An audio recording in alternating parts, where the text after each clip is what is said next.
Shalom, Israel. I'm Priest and Officer of 5000 Laban of the Israelite School of UPK under Commanding General Yohana, here to share a very important public service announcement to all Blacks, Hispanics, and Native American Indians who currently suffer under the stigma and plagues associated with a felony conviction. If you're a member of our community, you know all too well the difficulties in trying to obtain adequate housing, a decent job, your credit is all jacked up, and 100% of the time, you lose your Second Amendment right to bear arms to protect you and your family against all enemies, foreign and domestic. But that stops here. This year, during our 8th annual Fire Weekend, Friday, August the 1st in Chicago, we're launching a brand new service for Black, Hispanics, and Native American Indians. Due to recent Supreme Court rulings and the tireless work of Commanding General Yohana, it is now possible to clean your record and restore your Second Amendment rights. Join us Friday, August the 1st at 9909 Roosevelt Road, Westchester, Illinois, 60154. To RSVP, call 586-382-0569. If you're out of state, visit us at www.isupk.org, search for your city, and contact the head of the school in your zone to access this services where you are. This is your shot to clean your slate. Don't miss it. Shalom. You mean everything to me because I know you mean everything to Christ. And Christ means everything to me. I called on the Lord. I said, man, Father, this is real. Will you watch over me? Will you raise them up to be strong? I'm just a man with flesh. This is what you called for in your scriptures. You said they wore studs and fringes, they got it on. You said they don't follow the law, they doing it. You said under your house shot they ought to love one another, and they doing it.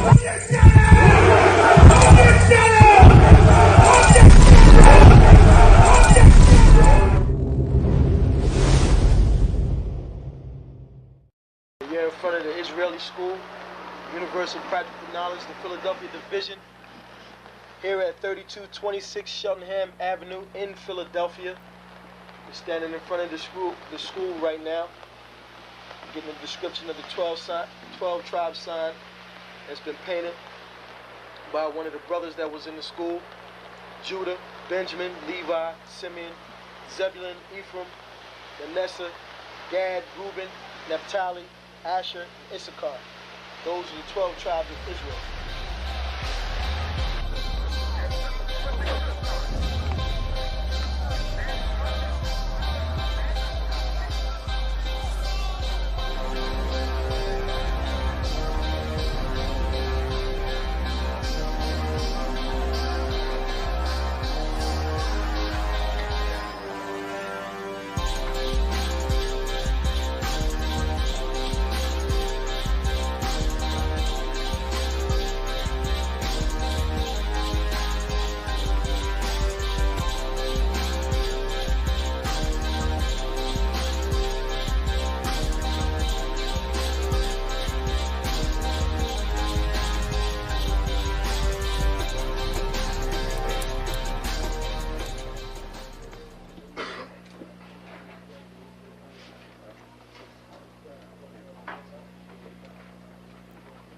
Shalom. Shalom. You've been waiting for this day, so this day has finally come. A lot of you have been wondering where this knowledge that you've been hearing is coming from, and the powerful truth that you've been hearing, how this was established. Well, we finally were able to arrange for the priests to come down from New York and spend some time with us. And I'd like to introduce them if I can. These are some great brothers. We're very glad to have them with us. We want to make them feel as warm as possible because this is their work and the extension of their work and what they've laid down some time ago. I'd like to introduce, first of all, priest and Sixth Shield General, 4th in command in the nation of Israel, Lahab. I'd like to salute this brother. March up. Barak.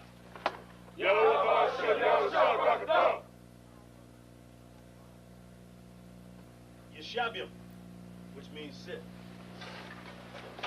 And I'm going to turn it over now to Priest General Lahar. Water, brother. I'd like to say this, starting off, we're very impressed at your school here, and we're very impressed to see that the brothers and sisters in Philadelphia think enough of the Most High and the Bible and the truth and your nationality to be a part of this, because most of the brothers and sisters are running from the truth.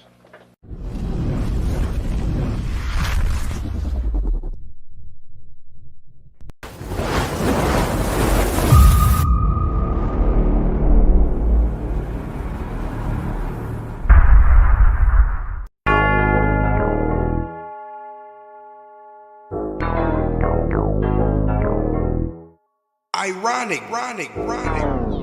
You know the truth is the truth, that's all I know.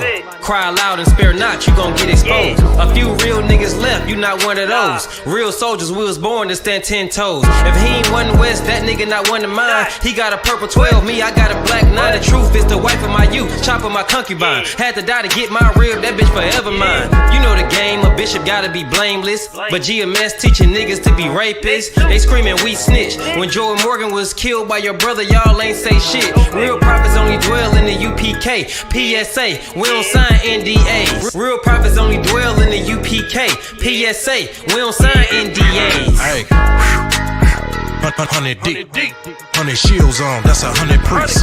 100 boots, that 200 feet. Tongue like a sword when I fucking speak. Teach you how to fish instead of fucking leech. Stop selling drugs instead of trying to fuck with me. Knowledgeable, but I'm rude in my fucking speech. Life is about warfare, not no fucking peace. Hey, bitch, I cry loud when I fucking speak.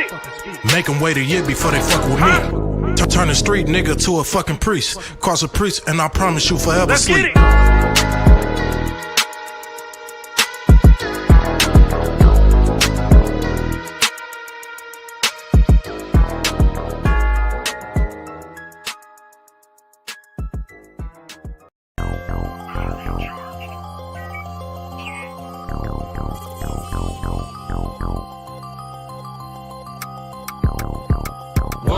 One West, that's who we are, nigga. One West.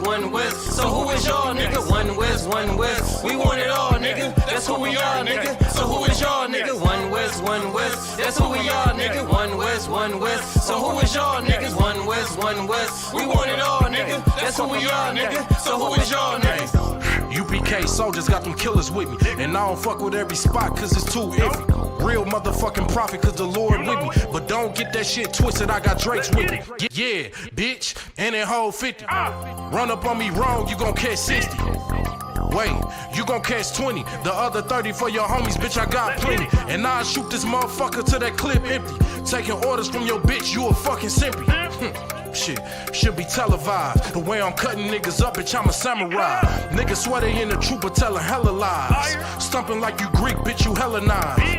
The revolution gon' be televised. And what I see in my vision gon' leave you petrified. One West, that's who we are, nigga. One West.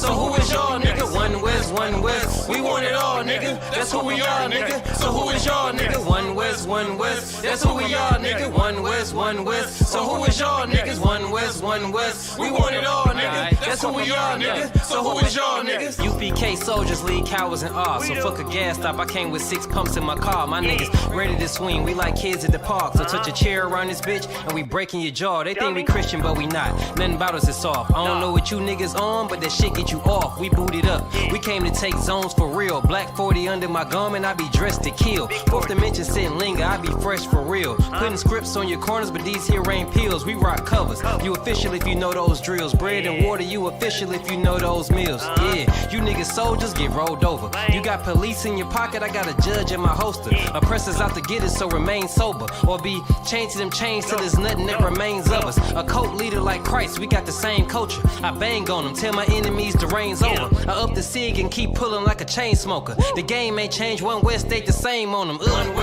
West, that's who we are, nigga. One West.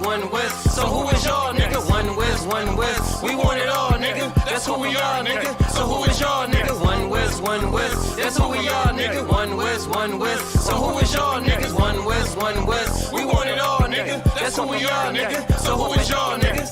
Niggas talking prophets, yeah, we got plenty. We the reason why it's Israelites around the city. Karkazak tells the rock, bring Shamar out. We about to slide on them, see what niggas talking about.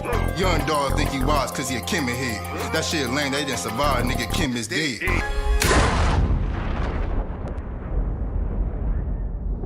Where I'm from, little nigga, is a dirty game. I pledge allegiance to Yahweh, bitch, I'm UPK. Huh, nigga, let's talk bodies. Set up on your corner, wake up everybody. Big priest until I'm dead deceased. The mission is complete until you're off the street. So y'all on the internet stumping down the street. But take the poor and the weak.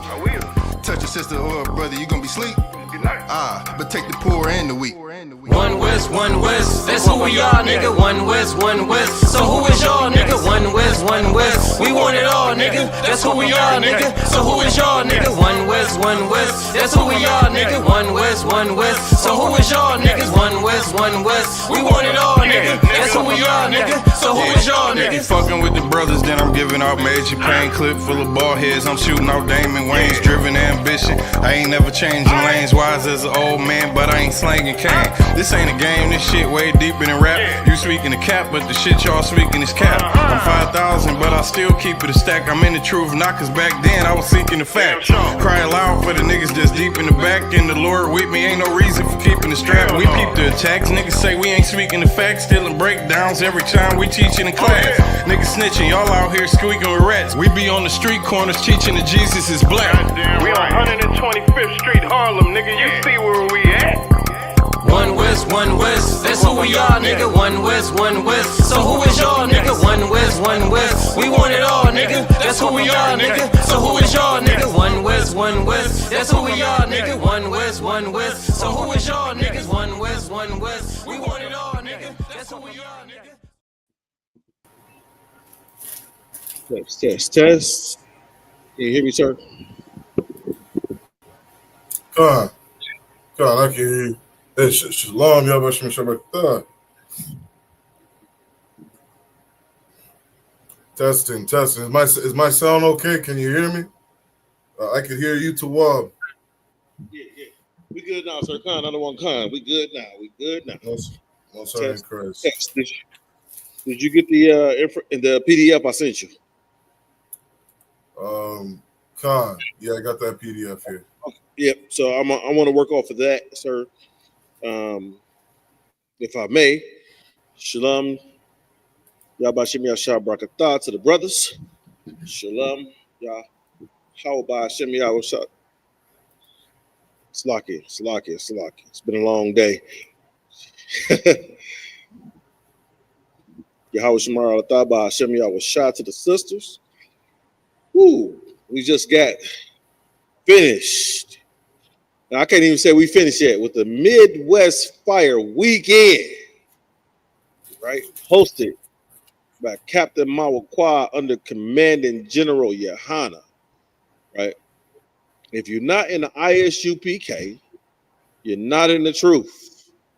And we say that all the time, right? With saying that,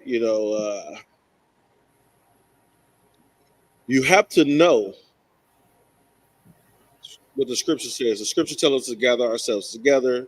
There's only one house. There's a bunch of scriptures where we can show you that. But tonight is the history class. And tonight's class is going to be the part 2 of We Invented It. If you were privy to see last week's class, we brought out a few inventors that really were not how you say it, sir, wasn't recognized in the black community. God, yeah, there are so many inventors. Salak, is my sound okay? Your sound is great. Okay, most sound great. Yeah, that class we had gone through was so heavy because we're brought up in a society where our achievements have not been recognized by society. We've grown up in a society where we're being told history from our oppressor. You know what I mean? There's a show that I had watched. I remember I've always kind of connected it to our situation here, but it was a bunch of what we would call like European Vikings, and it was during this time where Rome was going around conquering different nations, and as Rome conquered this one village, this European village among the Vikings, the children of the Vikings watched their oppressors murder them and slaughter their parents and their uncles and their aunts. The children watched other children being slaughtered in front of them, and then they're beaten down into a point of submission to where now Rome says, now you're a part of us. You know what I mean? Throw away your culture. We're going to raise you in our society. You're going to join our military. You're going to learn our religion. You're going to throw away all your customs. And that's the environment that these children are being raised in, where they're being told everything by the people that have brutally murdered, raped, robbed, murdered, and done everything to colonize their people. And so it's a strange thing to me that, more and more only now are we starting to recognize that, wait a minute, we're the children of slaves. And that has a lot more meaning than just knowing our ancestors were in slavery. It actually means that we had a culture, we had our own religion, we had our own language. You know what I mean? And there's something very powerful in that. So to be in this class where last week we're speaking on some of the great inventions that we've made, we have our own culture. You know what I mean? It's more than just the things that we've invented, but we are capable of doing so many other things rather than just being good slaves here in America. Damn right. You gonna say something? Yeah, like I was saying, sir, is that when you have brought up family history and views and things of that nature, is that I've been told by I've been told by the elders in my family, the great uncles, the great aunts, I could say my great grandmother. I never met my great grandfather. That we come from slave people and sharecroppers, and we're coming from slaves and sharecroppers. My family lineage on my mother's side started off in Mississippi, right? And they fled oppression and ended up here in Detroit. On my father's side of the family, they were in like Norfolk, Virginia, and things that Norfolk, Virginia, and they fled the lynching and things of that like that over in Virginia to Detroit. Right. And so if it wasn't for my father's people running from Virginia and my mother's people running from Mississippi, who's to say I'd have been born in the city of Detroit? And it's heavy because a lot of us can't trace back to our, like, I don't know on my mother's side, I don't know my grandfather's name, my great grandfather's name. Right? That's not too many generations far past. Right? And that's why this history class is so important to me, because I can't go back to my great grandfather on my mother's side. I can go to my grandfather on my father's side, and there's I can talk to my uncles, I can talk to my father, and I can find out who my great grandfather and great great grandfather were. I can find out who those men were.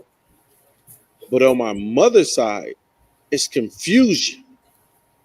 And why I say it's confusion on my mother's side, because my mother's side, they follow the matriarchic, how do you say that? The breakdown of it, right? And these women had, I hate to say it, they had some niggas. Yeah, like that matriarchal lineage. Huh? Say it again, sir. They weren't the most what they claim to be now, the most sanctified, women on my mother's side, but at the same time on my father's side, I can talk to those individuals and find out who they were. I find out that my father was named after, one of our great uncles, and then my father ended up naming me after him. But on my mother's side, I can't tell you who my grandfather was on my mother's side. I can just go by who they assumed that he was. And I think that's not too many generations of history. So that means that I can't tell if these men on my mother's side were some of the inventors that we've been talking about the last week or two. You know what I'm saying? Yeah. So I don't know if one of these guys were, my mother's father. If I may. My mother's stepfather, I know he was Native American. I know who he was, but her biological father, all I can get is an assumption of what his name was. You were saying something, sir? Con, can you hear me okay? I can hear you great. Okay. Yeah, something interesting too is like my mother's side, they had come up from the South. Their family was, so I think it was my mother's uncle, who was a part of one of the worst lynchings in the South. Damn. They had lynched him, set him on fire, had the pigs, eating at his flesh, and that's what motivated on my mother's side them to come up to Canada. You know what I mean? So, who knows who her cousins and her family members were. You know what I mean? Y'all are up in Detroit, over similar reasons. We're just across the border right beside you. My mother, her mother's side could have family all throughout Detroit. Damn right. A lot of us came up here fleeing all that fuckery that was going on down there. Damn right. Damn right. So, sir, if I may. Yep. The Midwest Fire Weekend. Could you please give me your how can I ask this? Give me your summary and breakdown of the Midwest Fire Weekend. The events, man, the parties, I didn't get to party too much. Anybody in Israel, especially in the city of Detroit, in the school of the city of Detroit, know that if it's a party, I know where it's at. I know how to get there. And 9 times out of 10, if it's a party in Detroit, I probably could get you in for free. But in Chicago, for me, sir, it was all work. But, give me your synopsis on, your, please. For me, like Christ said, those that do the will of my Father, those are my brothers, my mother, my father, my sister. That's my family. And, events like the Midwest Fire Weekend, is an opportunity to get together with brothers and sisters. Sometimes brothers you've never met before. You know what I mean? Each year sometimes you have a couple new brothers, couple new troopers, a young man of 50s, that you've never seen before. And we're all there, kind of united for the same reason. And, in us coming together, it's also a place where, we're also under that one understanding where, we're striving for perfection. We're striving for righteousness. Where brothers and sisters can be together and, actually be safe. You don't got to worry about, somebody molesting your children and things like that. Because we're all here serving Christ, serving the Most High, in righteousness. Yes, So sir. it's not only an opportunity to come together with family, you know, just enjoy each other's company, like that barbecue or that family barbecue you went to every single year, just gathering. That's all it is. You know, you come together, you enjoy each other, and it's a beautiful thing. And at the same time, we're also looking for our brothers and sisters that are in the world.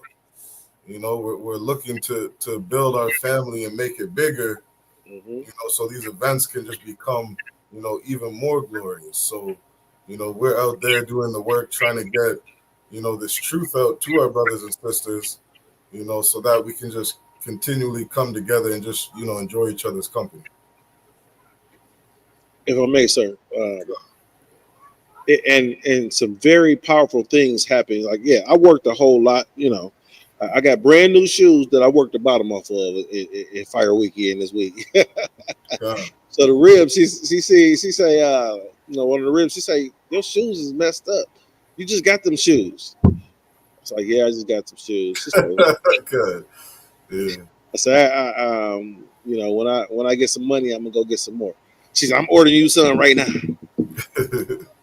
I was like, Most High in Christ. I see what you're trying to do, woman.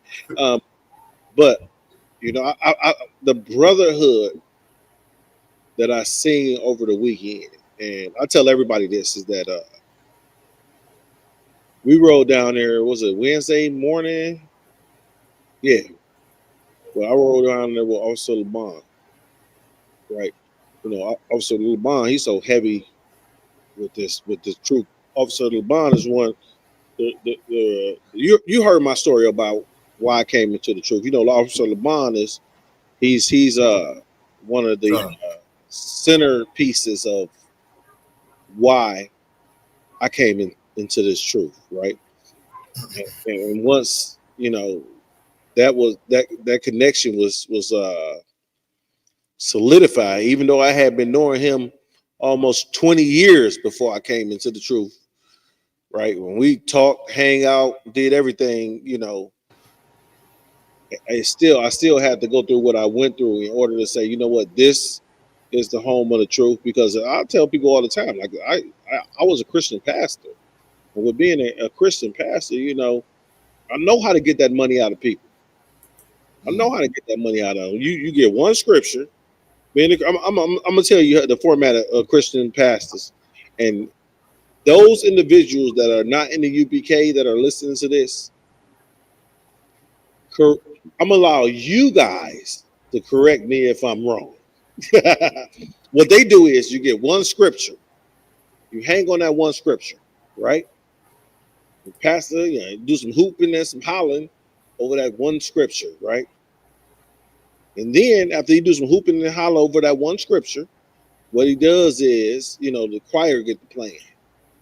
The choir get to playing, and then the individuals that's playing the instruments, they get to playing, and by that time it's he got you right. And with him having you right, you know, now it's time to send that plate out and reach into your pockets. And then while they reaching into your pockets, you had the choir play something settled. Right. And after they done reached into your pocket, then you hype it back up. And you close it out with the scripture that you was talking about, and you send niggas home. I know how to be a Christian pastor. I know how to get that bread when it comes to being a Christian pastor. But with talking with LeBron, I had to learn this truth. And the reason why I bring him up specifically is because he showed not just myself, but other brothers while we was down there. And I'm not saying that there's not any other brother that didn't do the same exact thing. I'm just saying the hospitality that I was shown. That I was shown down there. You know, me and another brother, true brother, Saginaw, Nishaga Bar. Right? Because we were like, you know, I was talking to him like, man, I don't know if we're gonna be able to make it. Right? I don't know if we're gonna be able to get down there. And LeBron said, here. This is what LeBron said. LeBron went and rented a Bentley airplane Bentley airplane. He got to do with me. He rented a Bentley airplane. And he told me, he said, you coming to the Midwest Fire Weekend. I said, kind out of one kind. Because he said, you going to work this expungement program. I said, kind out of one kind. He said, go pick up the Shagabar.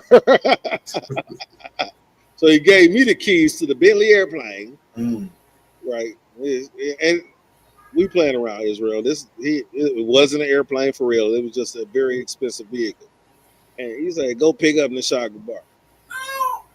He said, before you pick up Nishaga Bar, pick up Mashah. So I picked up Mashah.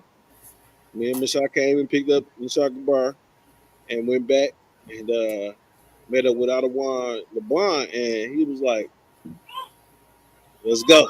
Y'all need something? Nope. Let's ride. Went to the Midwest Fire Weekend, right? He Nasha and myself was talking like, damn, we don't know where we gonna stay at. Bond. Let me tell you what he did. He rented a room and handed out keys. Damn. So these he stayed the first night with us, but he had left after that. Allow him to tell that story of why he decided not to stay with us after that. You know, he want to say it's because of my snoring, and I say it's because of his snoring. His story better than mine. But we got there. We did our thing. You know, brothers didn't starve. Brothers wasn't thirsty. If brothers needed a something to sip on, brothers got that. You know, if brothers, like, I didn't go to the clubs while we was down there, but if brothers wanted to go to the club, brothers was like, hey, let's go to the club. We got you. And not to say that it's something wrong with going to the club, because no, there's nothing wrong with going to the club. It's just that, you know, I was doing so much stuff down there at the time that I was worn out by the end of the night. And I was like, oh, y'all have a good time at the club. I'll hit y'all next time when I ain't got so much work to do. Right. And then, you know, that food drive, the lectures by the generals were, man, the lectures by the generals, right, were awesome. You know, I asked General Muhammad what the kingdom, what this earth would look like after the return of Christ, and he gave me something that we understand that it's something that is not fathomable, that we won't even recognize. No, we can't understand. And he gave me something that was like, wow, it's gonna be like that. Because one of the things he said, like, you know, nigga, you gonna be rich. Like, nigga, I ain't never been rich. I've never been well off, right? And then he started to break it down and describe it, and it was so heavy. And then with General Yohana's breakdown of why and how we're being influenced by the CIA, right? He brought something heavy out about the Tubi movies. I watched Tubi, you know, and I don't watch it because, you know, yep, I'm about to go out here and act like these individuals. They're actors. They're paid actors in these Tubi movies.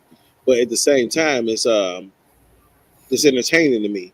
But then I understand those individuals that can be influenced by those things that go on with the Tubi movies, those things that go on in the hip hop industry, those things that go on, you know, everywhere else in the world. And General Yohana opened my eyes up to the CIA did this to you. Sir, you got something? No, keep going. Okay. I didn't want to keep running off, right? And so the Midwest Fire Weekend, and then after all that, it was the cookout. Now, Israel, I'm gonna tell y'all, I don't understand how I got on the grill. I'm not the grill master in Israel. I'm not. Right? What LeBron tell me to do on the grill, what was the other brother name? Who was Quam? Man, Slocky, I can't remember the brother's name. He was the brother with the cowboy boots and the long sleeve shirt. I was like, man, if you don't put this goddamn t-shirt on. God. And then the big fella out of Chicago, they call him Lil LeBron. My Patazar, my brother. You know, me and him has the last 2 fire weekends, me and him been together when it comes to putting things together on the grill, getting preparation of the food and stuff like that, right? And him and I was talking about how, you know, we was trying to get when the Midwest Fire Weekend was here in Detroit, you know, him and I was trying to get down to the club. And right when we about to leave out to head to the club, think about this. I would say we're 10 minutes from the club, right? We got an order. Say, hey, y'all got to do such. And like, for real? Yes, we need you to do such. I said, con out of one con. Right. So as somebody calling me, telling me what we got to do, somebody else, another one of the officers over both of us calling him, telling him the exact same thing. And I turned to him. Now, me and him didn't even know each other from Adam. And we went from not knowing each other to now I can't go to Chicago. You know, I can't think about Chicago unless I talk to that brother. God. To went from not knowing him from Adam to this is my right-hand man. And that's how we do in the UBK. You might not know a brother. Y'all get some orders. Y'all gonna work together. We soldiers. You know how soldiers are. You know how soldiers are. Once you go to war together, you know, y'all locked in for life. God. You're locked in for life. And him and I, once we had to, you know, we couldn't go to the club together. We had to take care of what we had to take care of. We end up, before we end up, and I'm gonna be honest, before we end up taking care of those orders, we went to the liquor store. Like, went to the liquor store, we grabbed the fifth, and now we taking care of all them orders. We doing this, we doing that, we took care of that, right? By the time we finished taking care of the orders that we were given, it was 2:35, almost 3 o'clock. And with it being that late, club closed. So I'm looking at him, he looking at me. I say, well, I know some individuals that's, you know, they had a backyard party going on earlier. We might be able to run past there. We got there, they still partying. Hit another spot, they were still partying. And them two parties end up coming together. And me and him and I, we're there letting folk know about how the ISUBK is the home of the truth. Right? And it's great how we were, and this was, I'm talking about, this was last year's Midwest Fire Weekend, not the one that we just went up on. Now this year, he say, LeBron say, I want you on the grill with me. You know me, Adam done the expungement program, the food draft, this, that, another thing. All I could say was, con out of one con. Get out there. I had prepared the food the same way we prepared it last year. Same way we set it up last year, right? But he did it at the barracks, and my hotel room was an hour away from the barracks, right? So I asked him, I say, bro, why you ain't called me out? I came over there and helped you out. He say, well, when you told me where your hotel room was at, you know, because, you know, his voice deep as hell. He said, when you told me where the hotel room was at, I didn't call you. I say, I done got over there. I done figured something out. God. Now we on the grill, you know, doing our thing, clean, you know, and it's an awesome, wonderful, you know. If I may. Please. Yeah, a lot of, you know, people outside the school aren't gonna understand unless they're in the school. You know what I mean? They're not gonna understand what it is we do, how we operate, and what we, who we truly are unless they get inside the school. But the length to which we go to finding our brothers and sisters that are in the world, it's like no other. Brothers are spending hundreds of dollars, thousands of dollars, out their own pocket, going to work, slaving, making money, then spending that money to put it towards finding our family members, finding our brothers who haven't heard this truth yet. That's how important they are to us. That's how important they are to building this kingdom. You know what I mean? Like you said, you're up till 6 o'clock in the morning, following orders, getting stuff done, so that this barbecue can be a beautiful event for people. Yeah, right. I ran into so many people. You know what I mean? Just going out, just stopping at a gas station, stopping at a liquor store, buying some food. I'm running into people who, they're seeing the shirts that I'm wearing. And they're like, hey, I've seen that before. You're with Cap Tazariak. You know how much work Cap Tazariak puts in? You know what I mean? And sorry about that. Yeah. You know what I mean? And it's like, sorry about that. God. You know what I mean? So, we put so much time into this, and it's like we're able to have conversation with brothers and say, hey, there's a barbecue going on this Sunday. Make sure you're down there. Going to be free food, free drinks, music. We're just going to have a good time. And, because we're trying to fish our brothers into the school. We're trying to find our brothers that are in the world. And we put so much work behind, finding our family members, so that when we actually come together, it's like, man, it's like I've known Ahabawan my entire life. You know what I mean? Like, you would believe, like, the way I view you and think about you is like, I can't wait to get to this barbecue to sit down, have a drink, and just enjoy a meal together. You know what I mean? That means the world. So, if I may, sir, come on, go ahead. I'm just tell you, I can't drink that rum. that rum had me, and I don't know what it is. It's not enough. Benjamite in my DNA. Yeah. I can't drink the rum. I'm a little disappointed in Judah. You know what I mean? Every liquor store I go to, they don't know what rum is. It's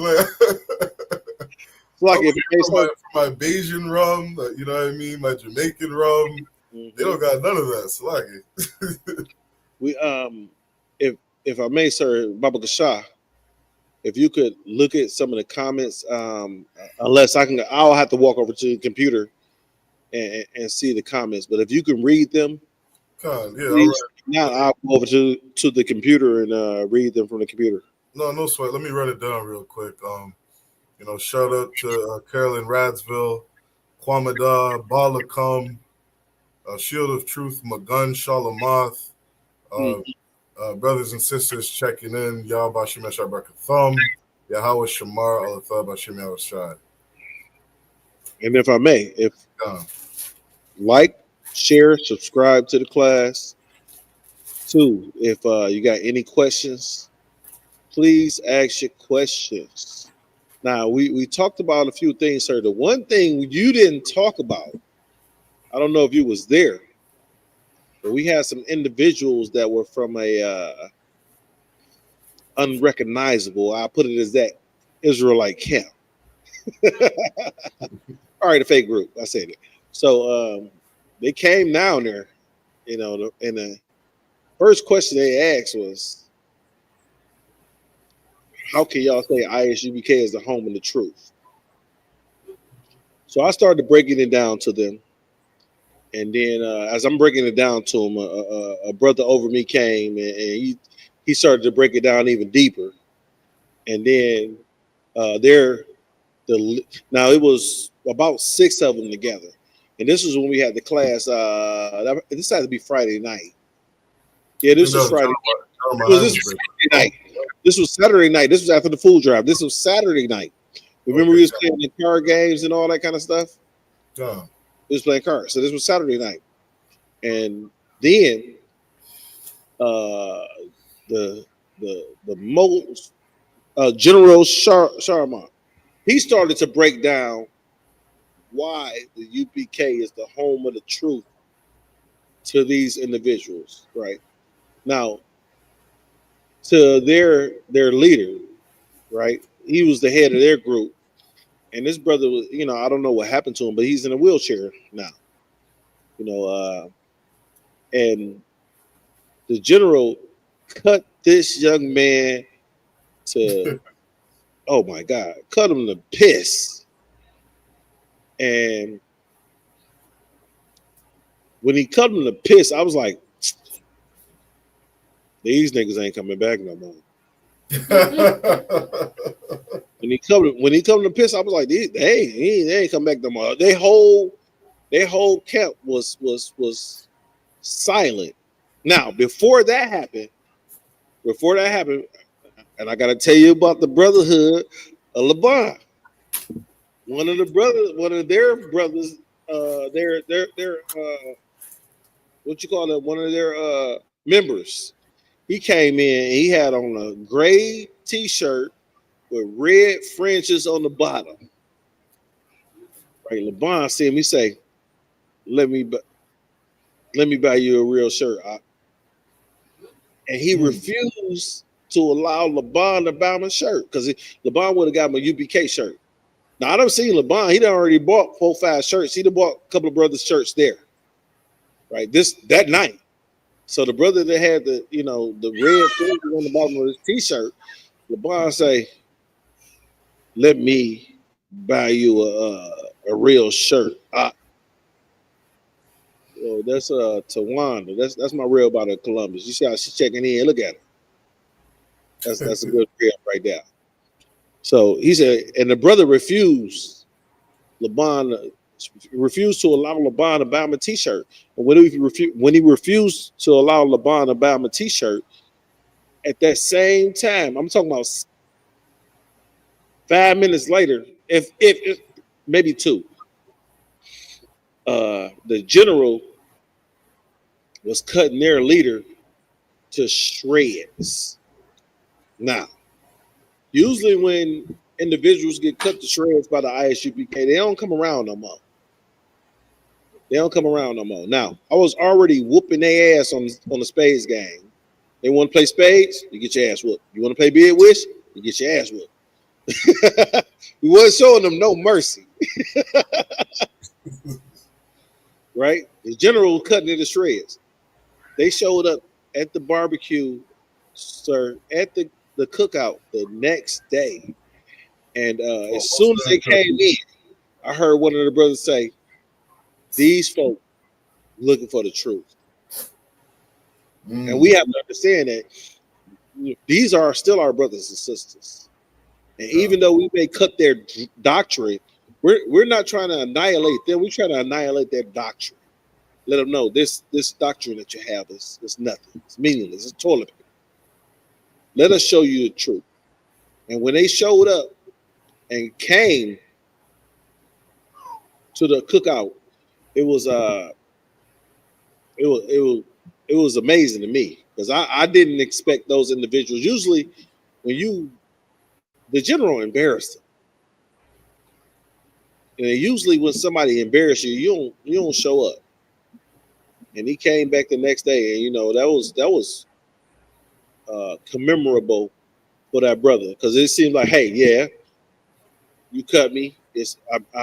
I didn't have this, that, and other thing, but at the same time, let me show up and learn the truth. And that was heavy for me. Come.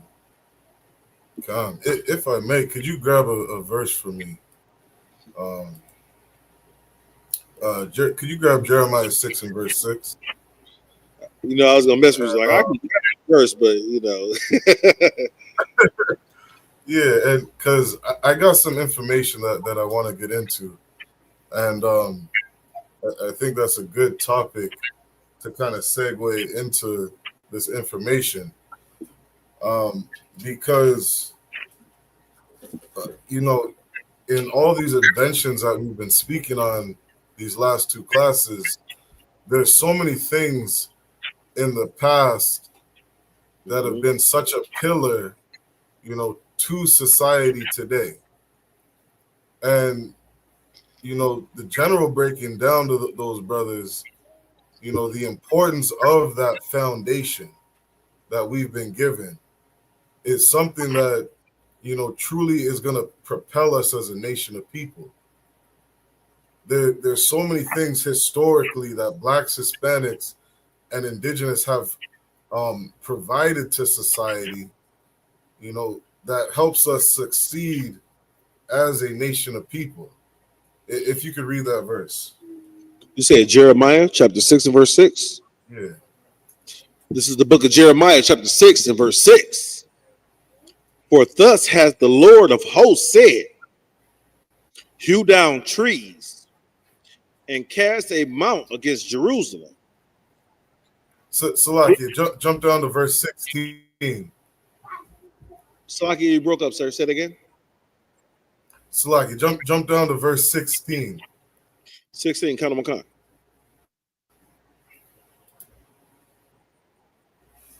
Jeremiah chapter 6 and verse 16.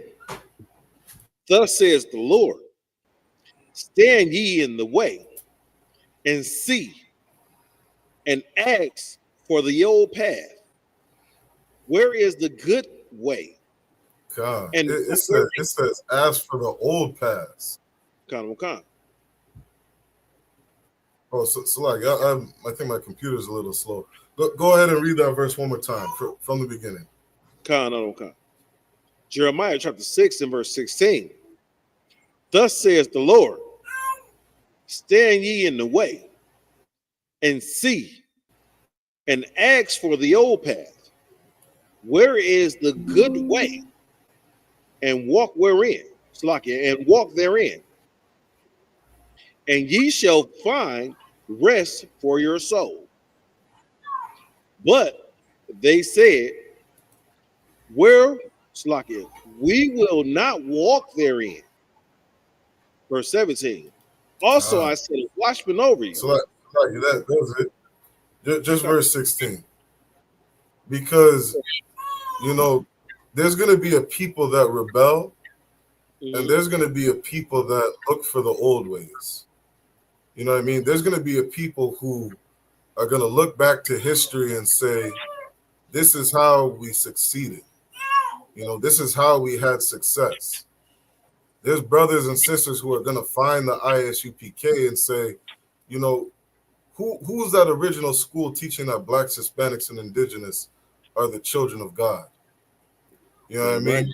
And then you're going to have a group pop up and say, I don't want to follow the old ways. I'm going to teach that, you know, polygamy is wrong, that a man should only have one wife. And then there's another brother who's going to value those old teachings, those old paths. They're gonna value the truth that Commanding General Yohana fought to keep alive. Damn right. General Mahaiman, General Mayak fought to keep alive. And we can see historically the good past. We can see the good past when we see the success of living a certain way. A group like Sakari, you know, they didn't value the old path. True, the Sakari said, what, fuck Ariyah? They didn't value, you know, the teachings of One West. You know what I mean? They're going to go and teach something different. He said to head priest Ariyah, but yet still, what did his wife do to him? God. You know what I mean? They don't value the old past. They don't understand the importance of what the Most High laid down from the beginning. If you could grab Genesis chapter 2 and I think it's verse 2 and 7. Let me get down there. Genesis chapter 2. Yeah, Genesis 2 and verse 7. Read that, Baba Kasha.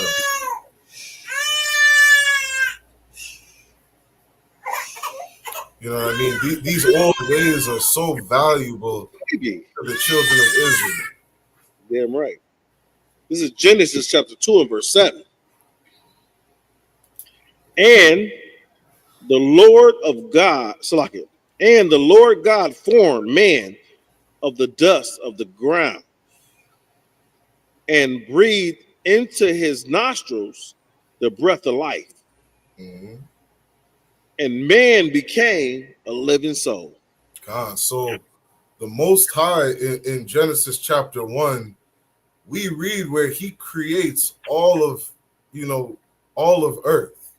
Mm-hmm. He creates water, he creates the birds, the fish, the animals, he creates people.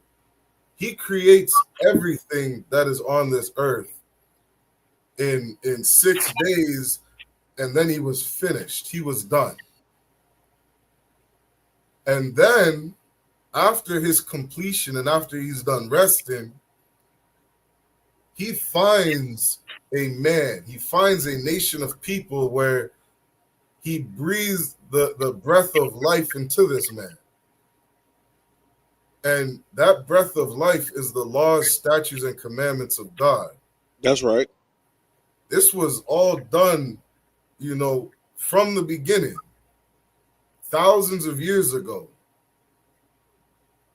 For Sakari to be like, what head priest Ariyah is teaching is fucked up, or fuck Ariyah, whatever he said. It's like you're not valuing those old ways, those old paths.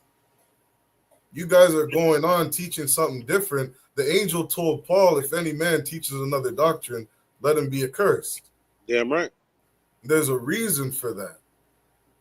Because there was something given to us from the beginning that was valuable, that was needed. Yes, sir. That's why he told Adam, don't learn from that tree of knowledge of good and evil.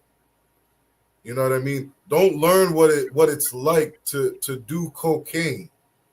Don't learn what it's like to sleep with a white woman. You know what I mean? Don't learn what it's like to learn some kind of sexual deviant, lifestyle.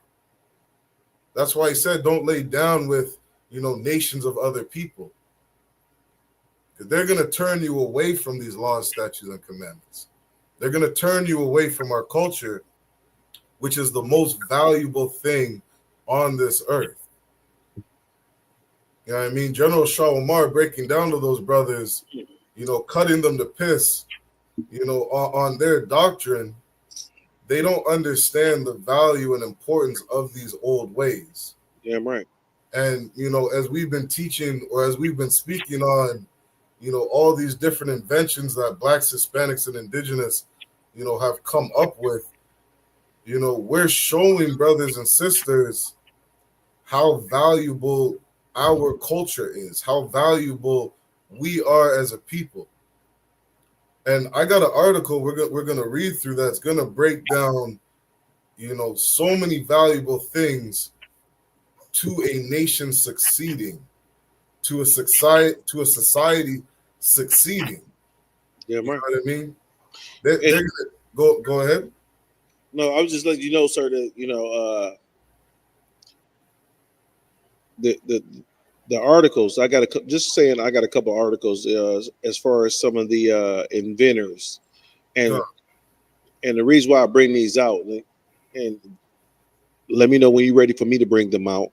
One of the first inventors that I have is Lewis Howard Lattimore, and the reason why I brought it out because the Most High, we understand that the Most High said, "Let there be lights," and he was Lewis Howard Lattimore was implementing the the electric light bulb. I'll tell you, Salakia, sir. No, that's heavy. What I want to do is let's bring up that brother. Speak on what it is he invented and how valuable it was to society, because all of this goes hand in hand. Damn right. You know what I mean? It's like these. Last week we're speaking on a brother who's had all these inventions of medicine, and you know what I mean, brothers who are figuring out all these different ways to just feed a society. Like that brother, if he didn't come up with all his inventions that he did, we would not be eating fruits and vegetables today in America. Talking about George Washington Carver. God. If I may, would it be too Christian like to say that the Most High God was the ultimate inventor, right? Man. And his people are going to invent things to make their lives easier, right? Understand is that the United States, Israel, the United States would be in the Stone Ages if it wasn't for Black, Native American, and Hispanic inventors. Sir, would you agree with that? What I would say is that not only would we be, in the Stone Age without Black, Hispanic, and Indigenous inventors, what the world does not understand is that we were given something as a nation of people, over 7,000 years ago, on how to live and operate on this earth. Damn right. We might speak on today like, having the first Black heart surgeon. You know what I mean? The first person to successfully complete a heart surgery, open heart surgery. And that's such a valuable, instrument in today's society. What society doesn't understand is this medicine or what would I call it? The importance of medical practice today. We were given medical practice 7,000 years ago. Damn right. And it's not a new thing. You know what I mean? Like the Most High had told us, we keep these laws, statutes, and commandments that we'll live a long life. You're reading about Noah and, Methuselah and Enoch. These brothers in the Bible living to 500 years old, 800 years old. They're living a very long life. You know what I mean? And they're not dying at the age of 50 of lung cancer. They're not dying at the age of 30 from lung cancer. Dying at a young age from diabetes and heart failure and all these different things, because the Most High gave us a way of life that, helped us live a long and healthy life. Go ahead. What's so heavy about what you're saying is that if we follow just the dietary laws, you will live healthier, stronger, and longer. God. That's from just following the dietary laws, right? We were cursed when we wanted to eat some crab, shrimp, pork, lobster, and we could bring the history out about eating those things, and we're bringing the history out of eating those things. What you have to understand is that I was just watching what was that? I was just watching a news conference the other day. A young lady was she's suing one of these hotels, these major hotels, because she got a flesh eating disease. Right? Flesh eating disease within 24 hours, you have to be, if you don't recognize it within 24 hours, it's going to be a must that they amputate a part of your body. Right? So she was at one of these major hotels. I'm talking about, I can't remember what hotel it was, because it was a high-end hotel. Like, I want to say it was the Marriott, but I'm not sure, so I'm not going to put that information out there. But it was a high-end hotel, right? She went to their swimming pool. They didn't have chlorine. The pH balance was way high, and it was a cesspool for the amoeba that's flesh-eating disease. She get in there, they're swimming, having a good time. She scraped her knee. Scrape her knee, right? Notice her knee is sore as hell. They get out the water the next day, knee swollen, the skin deteriorating. She goes to the hospital. Now, when we're going to the hospital, 8 days. She's in the hospital for 8 days. And with her being in the hospital for 8 days, because that's where it's at now, they put her on all type of antibiotics. And she has an IV with antibiotics in it right now. But people don't understand is that, yes, you can get a flesh-eating disease from we'll call it a cesspool. But you also can get these flesh-eating disease from shellfish. Mm-hmm.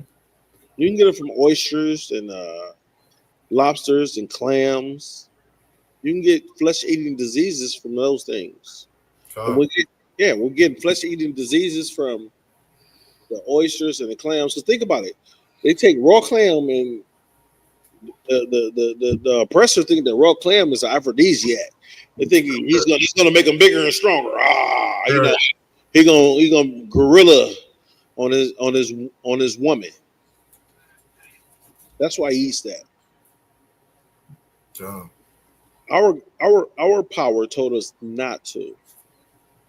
Our power told us not to. There's other ways. You got to understand this. The Bible shows that who was it? Abraham and Sarah. They were in their 90s. They were in their 90s, right, sir? They were in their 90s. Not only were they in their 90s, I'll say consenting. We'll keep it clean. Not only were they in their 90s consenting, they were in their 90s, and Sarah got pregnant. Right? Understand that we can do that if we follow these laws, statutes, and commandments, sir.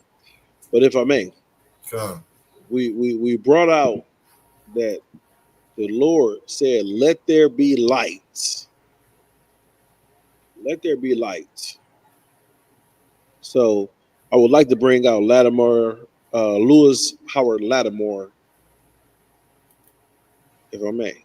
Let's get it. Okay, cool. So Lewis Howard Lattimore was an American inventor and patented draftsman.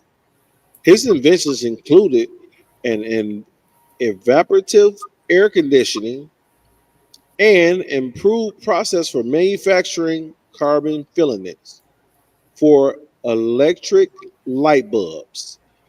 Are not all our light bulbs that we deal with now electric? So when I say let there be light, you know this is what I'm talking about. And an improved toilet system for railroad cars. In 1884, right, he joined the Edison Electrical Light Company, where he worked as a draftsman. And the Lewis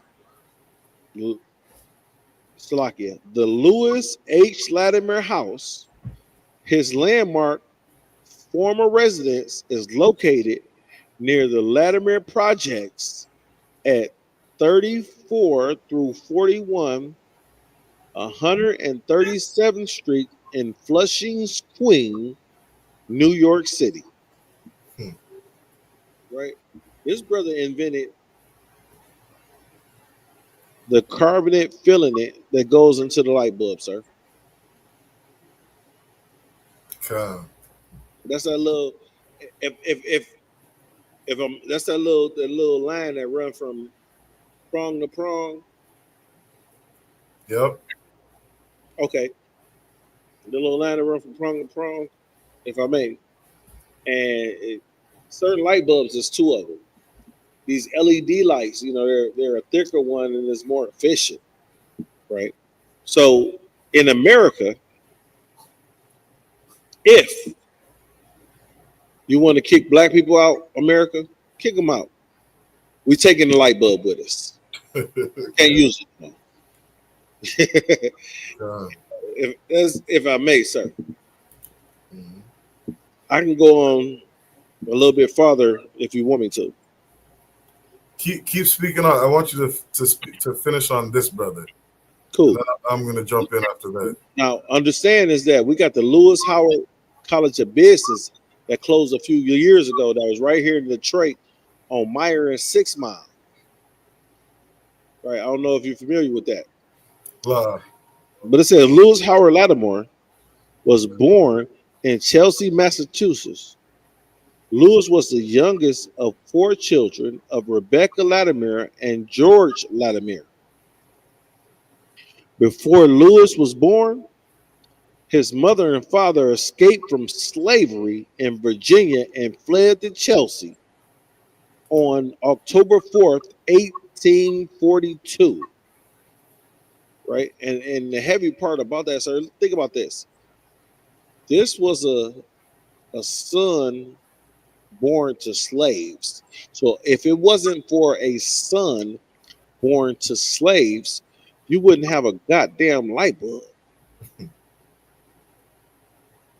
That's heavy. You wouldn't have a light bulb. If I may. Please. You know, and so, you know, we see today how valuable something, you know, as simple as a light bulb is. You know what I mean? We've needed light from the beginning of time. Damn right. You know, whether we're using candles, making large fires, you know, finding way to use light to help us see when we're in the dark.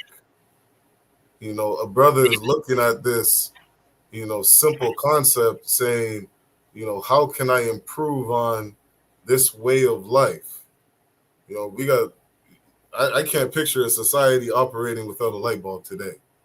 You know what I mean? First thing you do when you go to work, you shut on the lights. You go in the warehouse, you shut on the lights. You wake up, you turn on the light bulb. It's damn near the first thing you do. You know what I mean? When you get out of bed.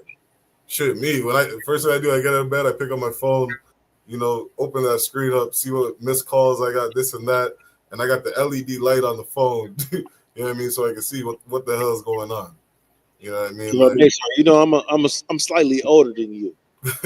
So every now and then, in the middle of the night, I have to get up and go urinate. God. I cut every goddamn light on the way. Right. Good. And then when I'm coming back, I'm cutting them off. You know what I'm saying? Good. And think about it. We would, and I'm in the school right now. You know, I got half the lights on. I only turn half the lights on for this side. I don't need the lights on the other side. Right. So if it wasn't for Lewis Howard Latimer, these lights in the school wouldn't be on. God. Would not be on. So I'm gonna give it a little bit more if I may. If I may read one thing before you keep going. Please. This is Genesis chapter 1 and verse 2. And the earth was without form and void, and darkness was upon the face of the deep. And the Spirit of God moved upon the face of the waters. Verse 3. And God said, let there be light. And there was light. God, like this, if I may. God. If I may. Usually, I'm reading for you. and God said what? Let there be light. Hold on, you said God said, let there be what? Let there be light. And what happened if he said, let there be light? And there was light. Ooh-wee. So, you know, Lewis Howard Latimer, the Lord said, let there be light. And Lewis Howard Latimer invented the light bulb. God. Right? If I may, sir. Now, I got plenty of inventions that we've talked about everything from video games to super soakers to all the agriculture with what's his name? All the agricultures with George Washington Carver. You know, that's my shot guy. God. George Washington Carver. That is Mashah's guy, right? And Michelle, we're gonna say this. We missing you tonight, brother. Out of one, we wish you'd have been down here. We know he's taking care of some business, right? But so you wouldn't have video games if it wasn't for the 12 tribes. You wouldn't have air conditioning, and the reason why I say evaporative air conditioning because one of Lewis's inventions was he included evaporative air conditioning and improved the process for manufacturing. So he improved the process for manufacturing light bulbs, right? I'm gonna pull up another one, sir, unless you got somebody. Salagi, after we're done on this, brother, I'm gonna take over. Please. I got some things I want to bring out. So go ahead. Yeah, because this brother, I want to say something about him that a lot of people don't know, if I may. We'll get to that. This brother inventing this, the filament for the light bulb. Mm-hmm. Again, if we understood those old paths, if we as a society were just dropped off in the middle of a desert with nothing, and we picked up these records, this Bible, and started from the beginning and read it through to the end, we would have everything that we need to sustain us as a society. We read where the Most High says, it was darkness, and he said, because there's darkness, I'm going to make light. Mm-hmm. And this is science in the Bible. There was water, and it was dark, and the Most High put together these elements and formed, this large gas and this large explosion. Scientists today, they come up, they'll say it's called the Big Bang Theory. Yeah, they will. That is in the Bible. Science is such a valuable thing to society, and all of that is found in the Bible. Yeah, I mean, we're dropped off in the wilderness. The brother says, hey, we're going to need some light. We're going to need some light so that we can operate. You got this great brother right here, you know what I mean, Louis Latimer, who's like, this is something that's important and valuable for a society. Let's come up with a way to improve on this. But we have that foundation. You know what I mean? The Most High gave us a foundation for everything that we need on this earth. Damn right. If we would just follow that blueprint, you know what I mean? We would be such a powerful nation. But go ahead. You were going to say something? You said something that was so heavy. You said, with you being from Windsor, I understand why you said it. You said, we're starting at the bottom. Now we're here.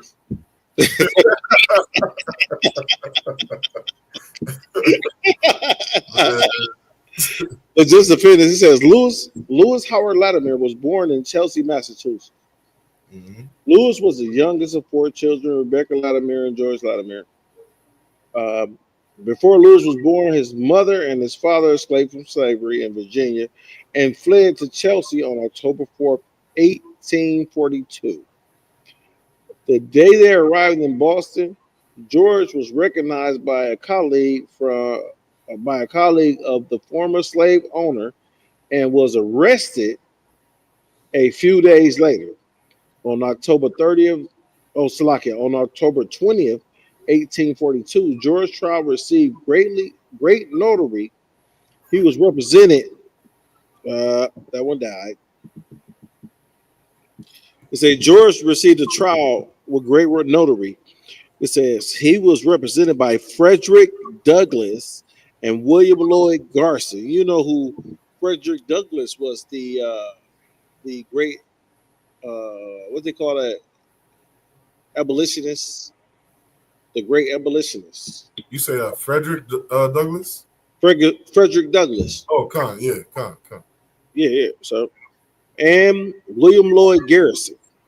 He was eventually able to purchase his freedom and live with his family in Chelsea. Now, understand his mother and father escaped from slavery. So he had to purchase his freedom. Because think about it. Was you born into slavery, you're a slave. So when Latimer was young, he spent time helping his father in his barbershop. Louis Latimer also spent time at night hanging wallpaper with his father. When Latimer was 10, his mother decided to split the family after the Dred Scott case ruled. Think about this. The Dred Scott case ruled individual slaves needed to prove they had the consent of their owners to legally become free. Prior to this ruling, many slaves had attained freedom by escaping into free states and becoming state citizens, which gave them which gave them protection from efforts of interstate slave catchers. Right? So what's so heavy about that is he escaped slavery with his parents escaped slavery. With his parents escaping slavery, they still never recognized them as being free. God. They never did.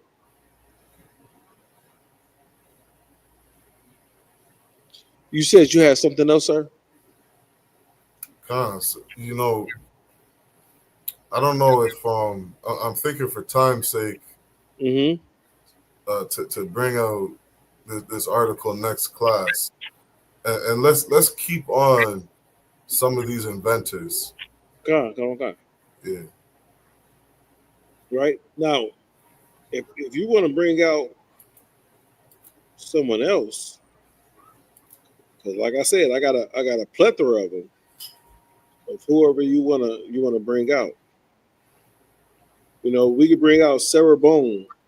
She helped improve the ironing board. God. What you gotta understand is that I'm an engineer, and Richard Spikes. I'm gonna pull this information up, right? And I'm gonna give you a guess. Yeah, you like that, sir? What you think he invented? I know it has to do with cars. You know it got to do with cars, right? Because you know if I bring something up, it got to do with cars. If it wasn't about a car, it's something about a movie. No, you know I'm a movie buff, right? I'm a history nut, movie buff, history nut. God. But if I bring something out, it got to be about cars. Let me tell you something, sir. I have a 1970 Monte Carlo. Now I'm gonna bring LeBron up because LeBron got the I think it's an 80 or a 79 Malibu. LeBron's Malibu got a 383 stroker motor in it. Do you understand what a 383 stroker motor is, sir? I have no idea. 383 stroker motor is that 350, and they took that 400 crank and they cut it down. They put that crank in there. And when that crank turn over, you get heli compression and power, and it go. God. But LeBron is such a need for speed. He's taking that out of there. He's gonna drop a 6. He got a 6.0 or a 6.2. I don't know which one it is. I've seen it, and I offered to buy it.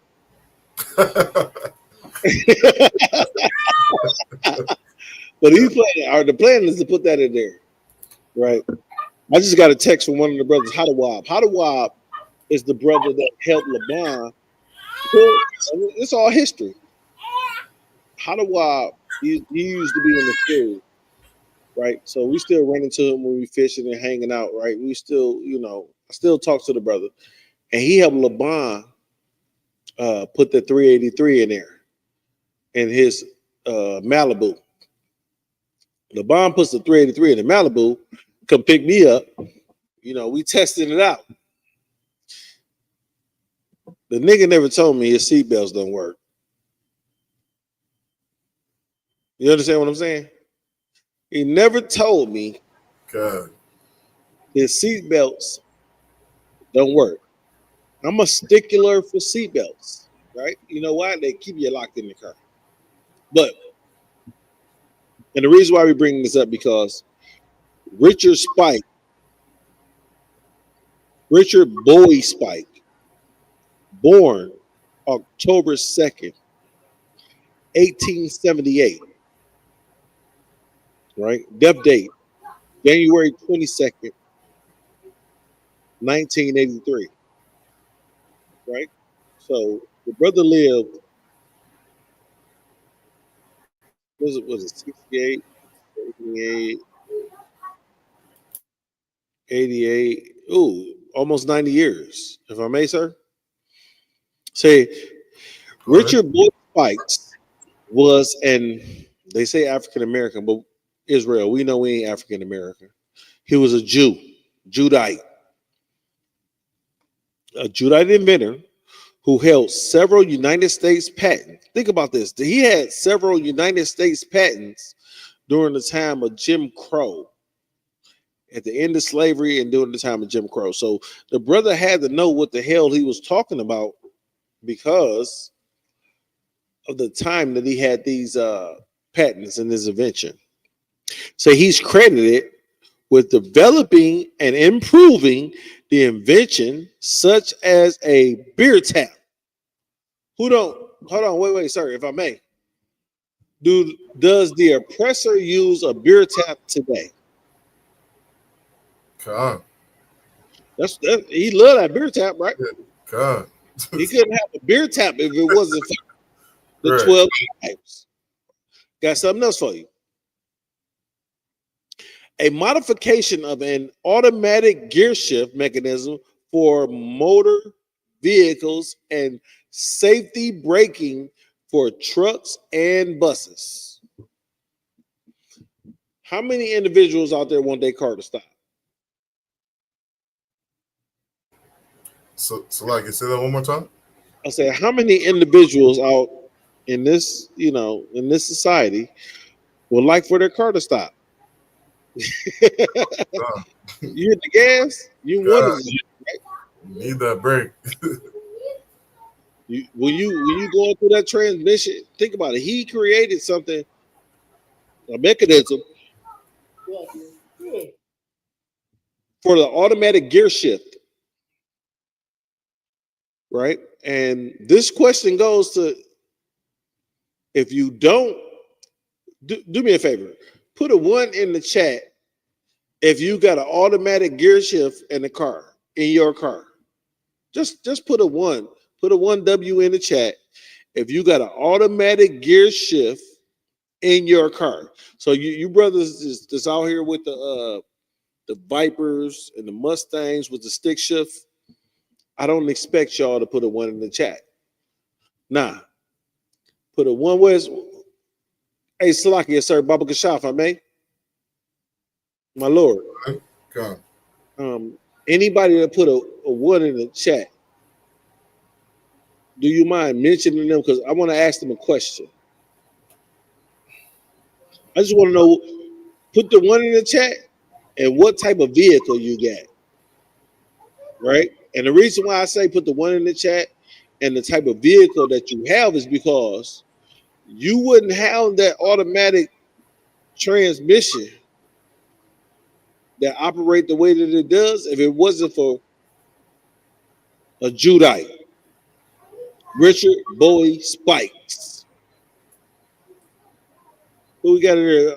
I see Princess. Is that Nawah? God. Yeah, she put 1. She got an automatic car. She got an automatic. Yep. You know why she ain't got an automatic? Because she don't want to hit that clutch, shift that gear, go to the next gear. Nawah probably would burn the clutch up. Yeah, I'm just saying, Nawah. I'm just joking. In the council says I'm playing. I tell you, Benjamin has a problem behind that wheel. You got to take Jude speed. For real. I was rapping in Chicago. I was hoping that, like, please, Lord, give him all the standards shifted. So you can slow this, I'm gonna stop. Who else said they got a as Princess Noir? Who else said ain't nobody else said they got no so everybody else got race cars and shit, goddamn. Right? So it says that and the safety braking system for the trucking and buses. It say notably his beer tap patent, right, was purchased by Milwaukee Brewing Company. Do you know who Milwaukee Brewing Company is? No, I'm not sure.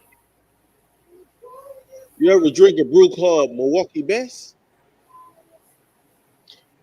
It says, and variations of the designs are still used today. However, many of the other inventions were not widely adopted during his lifetime, right? Okay. And I understand what I want to do is while we're doing that, I said, I'm gonna tell Siri to do something. Hey Siri, pull up Milwaukee Brewing Company. And the reason why I want to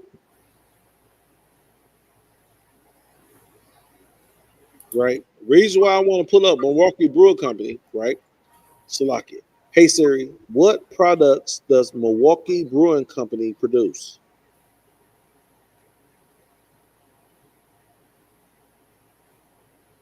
Right? So Milwaukee Brewing Company or brewbound.com, right? Offered as a turnkey operation. So you can franchise with these. They put in 200,000 barrels. Let me pull it and say it says this is Brewbound Milwaukee Brewing Company. It said another brewery. The reason why I bring this up because the brother came up with the beer tap, right, and other inventions that was bought out by Milwaukee Brewing Company, right. Another craft brewery is up for sale as a turnkey operation. Wisconsin Milwaukee Brewing Company is being offered for sale by assets deposition firm New Mill Capital. According to the listing, Milwaukee Brewing Company production facility is at MKE 9th Street, offers 75,000 barrels of annual capacity with the licensing to produce up to 200,000 barrels, including in the sales of Milwaukee Brewing intellectual properties and equipment, including a 60-barrel automated Sprinkman 4-vessel brewing house like new. Canning, bottling, and keg filling lines, and pasturing, among other brewing support and equipment. Right. So you know what they do is, I was looking for what products do they produce, because I don't want to say they produce this, that, the other thing, and they don't. Right. But you understand what they're able to do. I'll have to slack it, Israel. I have to look it up because I don't want to falsify what it is that they produce, the type of beer that they produce, right? Now, the Milwaukee Brewing Company, hold on, Slakia. Hey Siri, what beer does the Milwaukee Brewing Company own?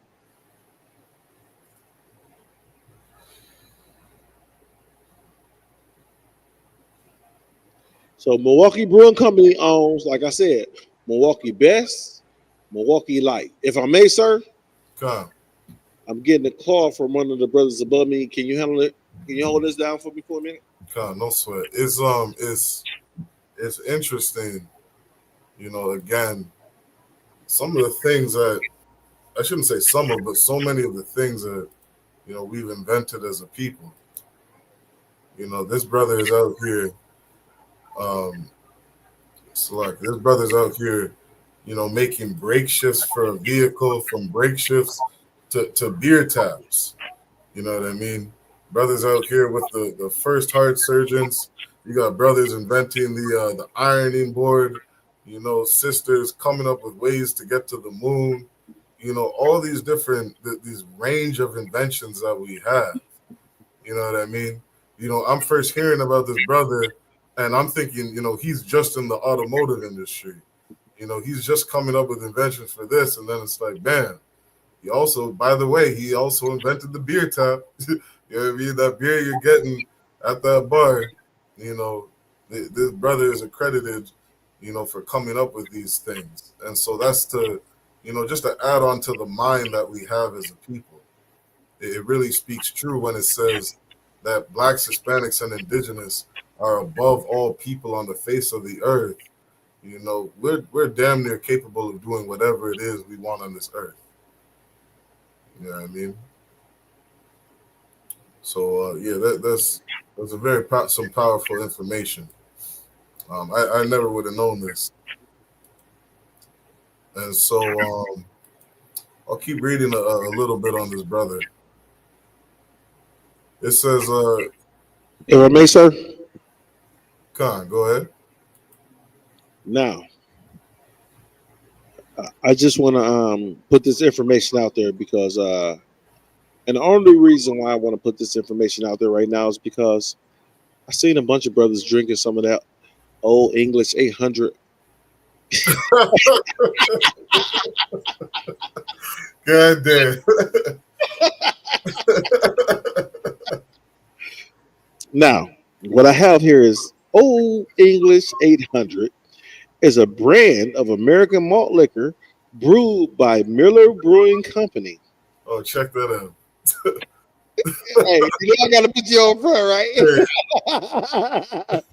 It was produced in 1964. So y'all, you know, Israel, when you see the brothers with the 40, we're going to do history on everything. So now we're doing history on, some brothers call it the OE, right? If I may, sir? Yeah, that's what we called it growing up, OD. Mm-hmm. Easy said, and from the 8th ball, my breath starts stinking. It says it was a brand of American malt liquor brewed by Miller Brewing Company. It was introduced in 1964 and has been produced by the company since 1999. It is available in various and Slovakia. It is available in a variety of serving sizes, including since the late 1980s, a 40 U.S. fluid ounce bottle. Now, if I may, real quick. If those individuals outside of the United States, that's 1,200 milliliters. Please, sir. you know, I just I feel bad now, you know, because I should have known all that time that a nigga invented OD. You know what I mean? Look that shit up. Shoot. All this time, you know what I mean? We're just out on the porch or whatever it is. I should have known. You should have known I was gonna look that shit up. You already know.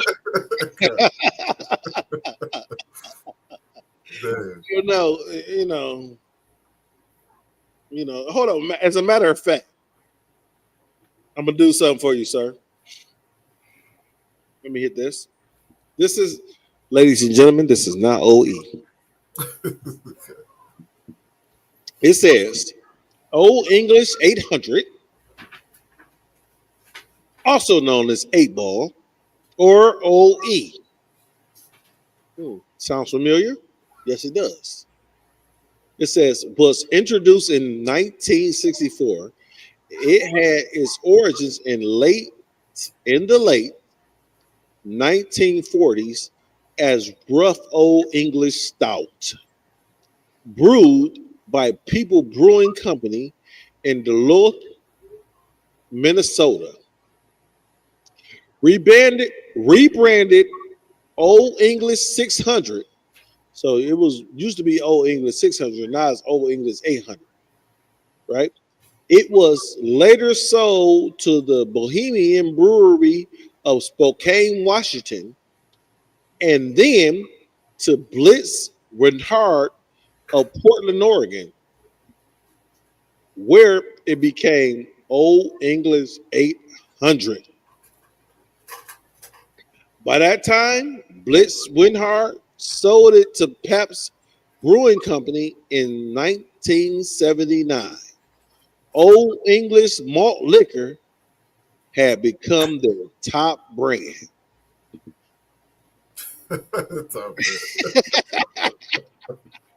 It's the history class, right? God. So I got to figure out the history of that old E. You know, after this one, I'm gonna tell my kids anything invented that's good, just know black people made it. Hey, you know we had a part of it, right? Nah. Good. If you want me to continue, sir, about your old, no, let me stop. You know what? We might have to do a history class on the drinks that black people drank. Good. I would love, you know what? I would love to do the history of Hennessy and Kool-Aid. God. If I may, sir, do you see any comments on or questions or suggestions? Just had a couple more people check in. Adawan Masha, Tawanda Williams, Shemaya Matar, Michael Landers. That's young man Mike. And Kala Yaquar, Yabashim Shabakatha. Your man, White Mike, young man Mike. Where you from? That's the brother that comes in to Detroit, I believe. But he said, Salak here. That's good. That's good. Shalom Israel, mighty man Mike checking in. I believe that's the brother that comes in to the Detroit school. Come. Now, sir, if you would like for me to bring something else up about your drinking habits. Man, I can't reminisce in peace. I've seen a lot of old E drink at the middle of the fire weekend. That's the reason why I had to bring that out. You know that, right? Man, it's like, I had to bring that out. Sorry, give me a second. If you hold some things down, I gotta go check something over here. No sweat. So I'm gonna share my screen really quick. Oh.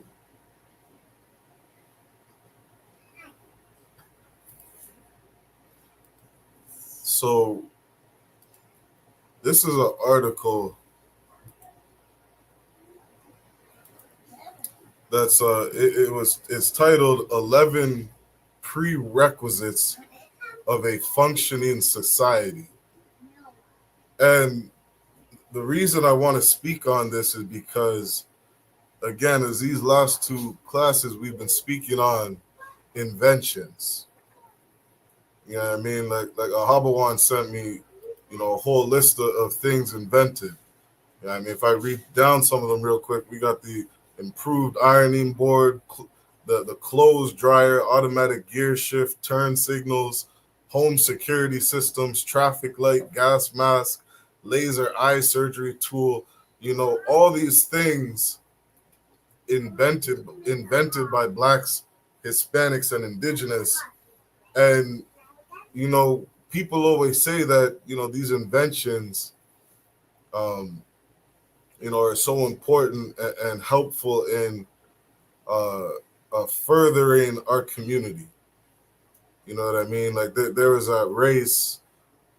There was that race in America to, who would be the first country to make it to the moon, and they're sitting there trying to figure out, how to get this spaceship to get to the moon and get back safely? How do we get a man in this spaceship, to control it, this and that? And you got the whole world racing to be the first people on the moon, because these different inventions that people come up with, we look at it as this is furthering our society. It's making our society better. You know what I mean? And at the same time, you have psychologists and, all these studies, Harvard University, Cambrian College and whatnot, who are looking into, always looking into how do we better our society. You know what I mean? And what they found is there's this consistency of things, that help sustain a nation. And different studies will say it in different ways, but there's always this foundation to a nation, that helps it strive, helps it succeed. And so this article says 11 prerequisites of a functioning society. It's saying that this is the foundation of a society of things that we need in order for it to succeed. I've heard Cap Tazariak, battle different brothers so many times and say, like, how does Kemet help black people? How does Christianity help black people? How does this way of life or this way of thinking help black people? And so many people will come up with different answers. Some people will sit there and say, science is the most important thing for a society. Because with science, we're going to come up with all these different inventions and improvements on life itself. You know what I mean? There was one thing I was talking to a brother about I think it was a Hubble one the other day, and it was that idea of, a cell phone and, some of the things that having a cell phone gave. And it was like, one of the things I said to him was, when we were younger and we just had that, the house phone in the house, I had like 200 different phone numbers memorized. Naimia, Shemai, Naimia, Shemai. I had like 200 different phone numbers memorized in my head. You know what I mean? And as the cell phone comes, all of a sudden, I can't remember. I can't remember my rib cell phone. You know what I mean? Like, tell nobody else that. I can tell you what my rib's phone number is. You know what I mean? Which is crazy to think. That once upon a time, all these numbers were in my head. I was talking to my Shaw, and we were using the GPS, and it's like today I'm so reliant on the GPS. When I was younger driving around, it was just what's east and west, what's north and south, where's the water, where's the sunrise, and point me in that direction. I'm gonna figure it out. You know what I mean? I'll pull one of the maps out. You should go to the gas station, buy one of those dollar maps or 25-cent maps and use those to navigate where it is we're going. Yes, sir. All of a sudden I got a GPS system. I can't get nowhere without that GPS. You know what I mean? So again, just saying it to say that, in the midst of a society where we have all these different inventions, people can argue what's good and what's bad for us. You know what I mean? Maybe that cell phone wasn't so good. There's a study that says if you give a cell phone to a child under the age of 10, they're at some like 70-80% higher risk to struggle with like social anxieties and depression, and anger issues. And the study was saying how detrimental it is to give a cell phone to a child at a young age. Go ahead. When my youngest daughter, she's 7 now. When she was born, right? She had a cell phone. God. I put a cell phone in her diaper bag. Right. I'm gonna tell you why. Because the babysitters, she got a phone. Call daddy. God. The what you call that? The child care centers got a problem. Call daddy. God. When her older sisters were keeping an eye on her, her phone is here. Call daddy. And then at the same time is I could track that phone, and I know the area of my daughter where she at any given time. Damn right. Now, she didn't use it herself. It was for those individuals that kept an eye on her to use them. God. To use it. That was it. Yep. You know, and then again, that's exactly my point in saying, you know, the Bible has a, you know, perfect, or I'll say King Solomon had such a wise saying that he gave us thousands of years ago. You know, he said, you know, don't weary your heart out in the too much studying of many books. You know what I mean? You can read 500 different books and gain all this knowledge and wisdom and information on how to live and this and that, but at the end of the day, you know, and his conclusion to life is everything is vanity without these laws, statutes, and commandments. Yeah, right. You know what I mean? We can invent all the things in the world, and you know that light bulb, it can be a beautiful thing, but you use that in the wrong way. You know what I mean? You might harm somebody. It's so heavy about what you're saying because a light bulb could easily turn into a lightsaber. God. You know, I'm just speculating. You know what I'm saying? I'm not. We understand that lightsabers aren't real or cannot be. It's Salakia. They shoot. You look up in that military today, and they're putting those laser beam weapons on those tanks. You know, like, who knows what man will come up with and think to make. You know what I mean? Of course, not the lightsabers out of a fucking movie, but you know, Lord knows what man will create and can create. And so, when he said, "Let us hear the conclusion of the matter," the only thing that matters are these laws, statutes, and commandments. You know what's so heavy about that, sir, is that Esau was blessed with the sword. That's right. Esau was blessed with the sword, so he can weaponize anything. Think about this. Esau has weaponized the women of the 12 tribes of Israel. He's weaponized their wombs. Right? So the lightsaber, that ain't far-fetched. If I may, sir, Baba Shah, can I ask you something? Go ahead. I'm starting to see, like, I can't see the comments. We got a few more new ones coming in. If you could read those, please.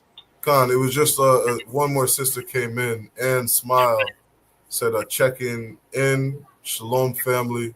Hope to see you soon. I'm at work. Salakia, sis, where you from? Yo, where are you from, sis? And Smile.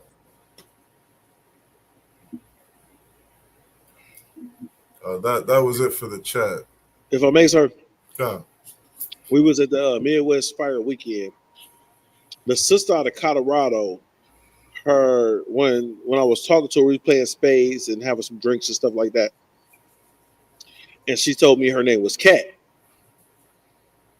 I was like, if your name Kat, you can't play spades with us because you ain't got no Hebrew name. No, I'm joking with her, sir. I'm like, you can't play spades with us.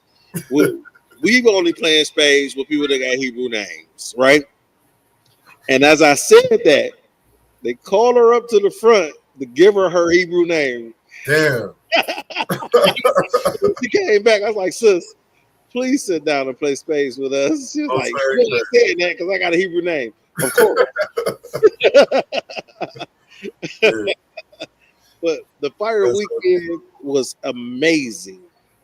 Amen. Now, I didn't get to hit any of the club scenes. You know, I didn't get to hit any of the what was it called? Like the drinking at the barracks and at the you know, some of the other Airbnbs because I was doing some work. But even though I did all this work down there, I still wouldn't have passed it up. I thank the Most High for being able to come down there and do what I did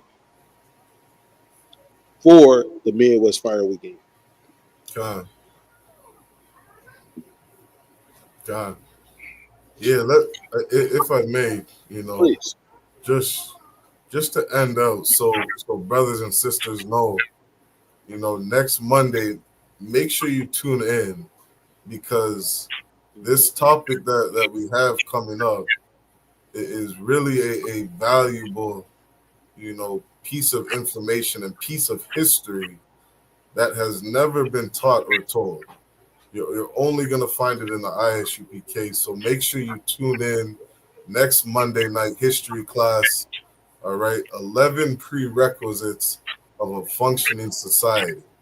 And we're going to tie in all these things of, you know, these great inventions, great inventors, you know what I mean? So make sure you tune in. All right. But with that, Abawan, you want to say anything on the Midwest Fire Weekend before we close out? Let's see. I don't know how to grill. I don't know why they keep putting. I don't know why they keep putting up. But seriously, sir, you know, the Midwest Fire Weekend, hosted by Captain Mawakwa under Commanding General Yohana. What y'all got to understand is that Captain Mawakwa. Come on, you got to give the big ups to Captain Mawakwa. Look, sir, if I may, you got to give the ups to them brothers in Chicago that held this down. You know, and I'm not going to call them by their Hebrew names. I'm gonna call them, you know, by their nicknames, if I may. You know, get a shout out. You got to give the shout out to the Midwest. What does the Midwest Monster Mayhem? You got to give a shout out to the Midwest Monster Mayhem, right? For orchestrating everything, right? And then the brothers under him, Lord Goku, the twins, mix and match.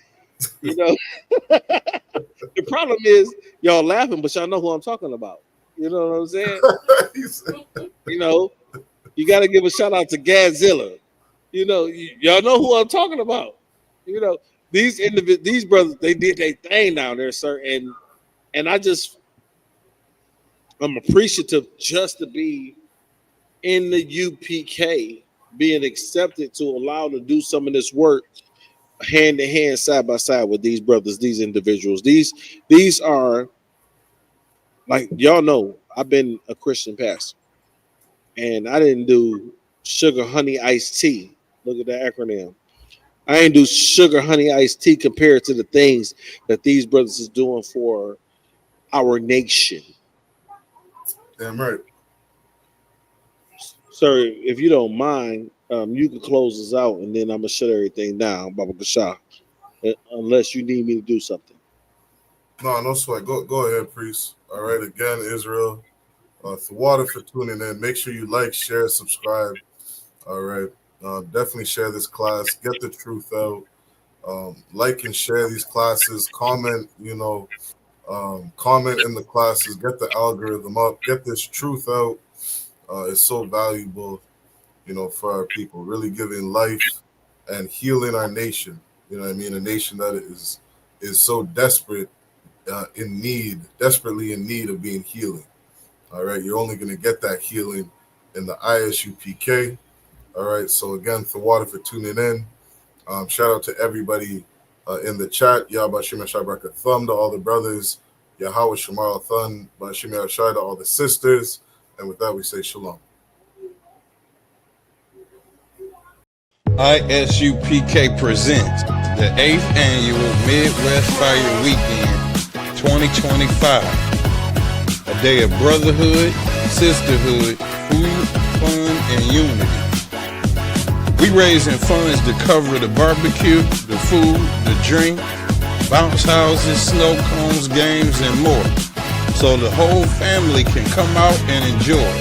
Every donation helps us make this day even greater for the community. Support the Midwest Fire Weekend 2025. Click the link below and donate today.